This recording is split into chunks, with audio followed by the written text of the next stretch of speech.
Ohajo svima, od vaš seksi srpski Shinigami. I danas ću vam pričati anime serije koje nećete vidjeti na mom kanalu. Kad kažem to, kažem da nećete ih vidjeti u kancere, kamoli preporuke i recenzije. Znači, uopšte nećete vidjeti te anime serije ovdje. Za svaki anime ću vam reći razlog, naravno ovo se odnosi na moje klipove, inače na svojim live streamovima možete slobodno me pitati o ovim anime serijama. Pošto moji live streamovi i nisu kao moji klipovi zato što ih brišem. Ove anime serije će se pojaviti pod jednim uslovom na mom kanalu, a to jeste ako izađe nova sezona, onda ću ispomenuti vjerovatno nešto malo u sezonske anime klipove. Da vam spoilam malo unapred, ovo su sve mainstream anime. Prvi anime koji ću navedem jeste Boruto. Ovaj anime definitivno neću da spominjem. Možda sam mislio malo da ga spominjem, da ga podjebavam, zato što ovaj naslov je bruka samog boga. Naravno, to je moje mišljenje ako zaista volite ovu anime seriju.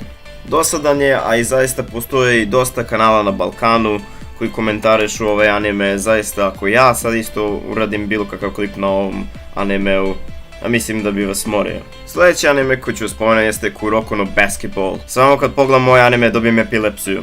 Čisto ne volim ovaj naslov, ja mislim da postoji još brdo dobrih naslova koje možete da okrenete, a da su pod sport žanrom.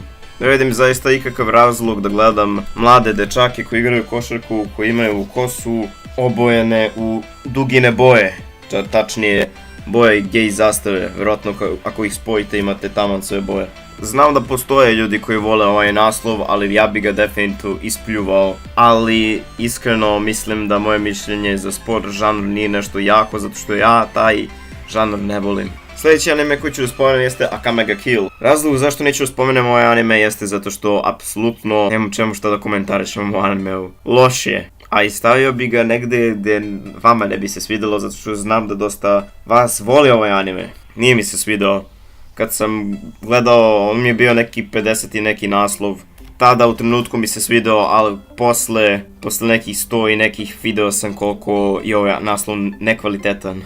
I koliko zaista nisam imao pojma. Priča je strašno bezvezna i zaista nemam želju da napravim klip o ovom animeu. Verujte mi, ako ja radim nešto na silu, to neće da valja. Hunter x Hunter definitivno nećete vidjeti na mom kanalu. Ne kažem da je nekvalitetan naslov, naprotiv jako je dobar. Mada ima jako veliki razlog zašto neću snimati o ovom animeu. A to je bukvalno isti razlog za Akame ga Kill. Jednostavno nemam želju da snimam ovom animeu. Ne znam iz kog razloga, gledao sam ga. Reći ću vam da je malkice precenjen naslov ovdje na Balkanu. I također mislim da ima par kanala koji isto priča o ovom animeu u velikom kontinuitetu. Zato ovo jeste jedan mainstream koji bi ja preporučio malkice više da ga proširite nego tog jebenog Boruta. Ako ste mainstream kanal, naravno. Zadnji anime koji ću da spomenem jeste Tokyo Ghoul. Ovaj naslov definitivno neću da spomenem zato što sam ga ja jako shvatio dosadnim. Imam jako velike stvari da kažem o animeu, ali naprotiv neću zato što bi verovatno nekoga uvredio. Naravno ne kažem da je nekvalitetan naslov, ali definitivno da su mogli da ga naprave još mnogo boljim, to jeste istina. Ako hoćete nešto čuti dobro, jeste da manga valja. Manga mi se više dopada nego anime. Također zaista nemam želju da pravim klipove o ovom naslovu. I to je to što se tiče anime koje neću da spomenem. Pošto ste bili dobra dečica, reći ću vam i serijale koje nećete vidjeti na ovom kanalu. To su činjenice, više o likovima, budućnosti jednog animea koje sam već spomenuo. Reakcije su nešto što ne podnosim. I to bi bilo otprilike to. Ono što ste gledali, mi se vidimo u sljedećem klipu. Sayonara!